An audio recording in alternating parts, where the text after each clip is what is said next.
Jonah. Ha? Di siya gusto ng mga luwas eh.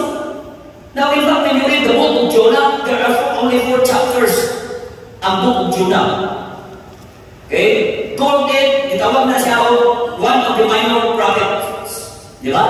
Minor prophets, because there are major prophets. Now, when we talk about prophets, now, kami mga propeta, nailan sila tungkol sa of what they prophesy. Okay? Prophets are known of what they prophesy. Sa umaakot na. Okay? Now, nasayon mo, si Jonah, being part of the minor prophet, was known because of his sin. Wala sa iyang prophecy. Nailan si Jonah tungkol sa sala na iyang nahimo because of disobedience. Because he disobeyed God. Oo ba na, sa ato sa school mo, na ito na nagpabilin sa ato ka. Tungkol sa sala ni Jonah. But,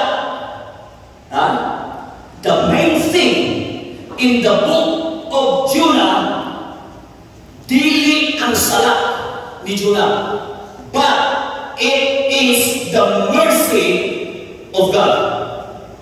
It is the mercy of God. Ang giingon rin, the word of the Lord came unto Jonah the second time. Now, it doesn't matter na ay first, na ay second, na ay third time, na ay fourth time. Okay?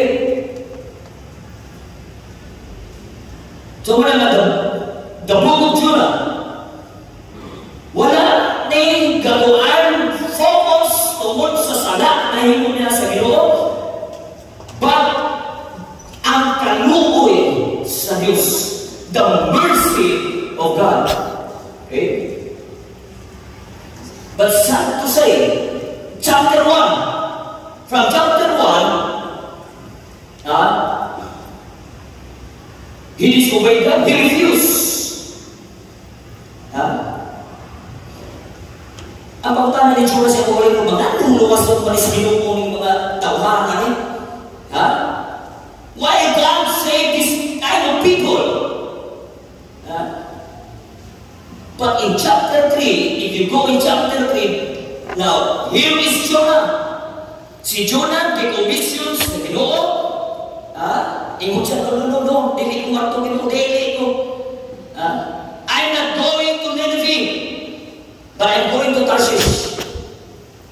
Okay? Mauni ang eksaktong lugar asa ko ako. Di ko gusto kong maluwas ng mga kahayupan mga tawhangan Now, here's the Bible says in chapter 3. And you will find out in verse number 1 that the word of the Lord came unto Jonah the second time. Notice the word second time. Pag second time gani, ang akong nauna na ay ikatulungan na ay sunod Now the Bible is not talking about the first, the second, third, or fourth time. The word second time here in Jonah, kung imong tanaw sa Hebrew word, another or kanang second, it means Sinai. Sa Hebrew hamon, Sinai. Bukod ito sa book, meaning to say other or another. Okay? Wala na naghisgot, ikatulo, ikaupat, but it is another. Okay? Dahil mga tao, makasalagan natin yung isa pa. Pag siguro lang nakahimo na po, nakaduwa ka na Utro ka ba, ikatulog? Buto na ka. Di ba? Ingana. Badili mo ang pasabot rin sa Ginoo nga Jonah the second time. Second time means another. Maybe ang another na ito,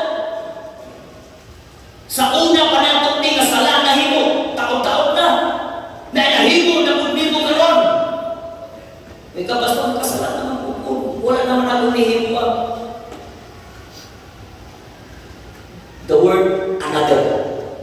God is giving you second time. Meaning to say, another chance, another time, another day, another years. Nakasalanan mo po, Pastor, another time, another chance. Okay? Basta na ating mahulog ang another. It's not about second time, it's not about third time, but it's about another time, another chance. It is something, dugay na panahon na wala nimo na nimo, pero nasikyan ka, anong panahon na? You disobey God. Dugay na ang panahon na nag-rebelde ka sa Diyos. Una karon na himo na pud nimo ang pag-rebelde sa Ginoo o paghimo na pud nimo sa maong masala na way ta sa pagkatuigan nga wala nimo na himo nimo karon. But God is giving you another time, another chance again, and another chance again. Another day, another month, another year. So Jonah refused.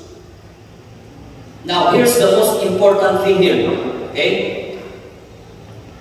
In chapter 1, in chapter 2, Jonah, because he disobeyed God, he almost messed up his life. He almost killed his life. He ruined his reputation. Jonah ran from the Lord. Jonah made a mistake.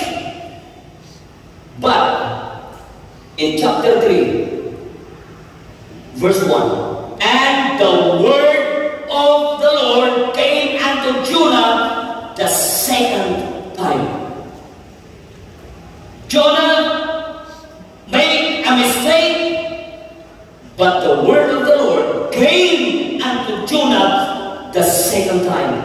He ran away from the Lord, but the word of the Lord came unto Jonah the second time. He did his own thing. Pauna tayo kita tao, Israel, ang atong matuman mo ay matuman, dili ang Diyos. Like Jonah, di kong atong dinili, tarsis mo ngayon. Okay, go ahead. Okay? But the word of the Lord came again unto Jonah. He got locked up in his decision. But the word of the Lord came again unto Jonah. He almost lost his life. But the word of the Lord came unto Jonah. Pasalamat ko sa Ginoo, naa iyang pulong. Ha? Nga atong makita sa pagpagalingon, wala na dito, hopeless na ko. Ha? But naa ang pulong sa Ginoo. God is giving you another chance, another time, and another year in your life. Muna sa inyong kinabuhi, ayaw perioda. Don't put an end in your life. Because God is giving you a special assignment. That's why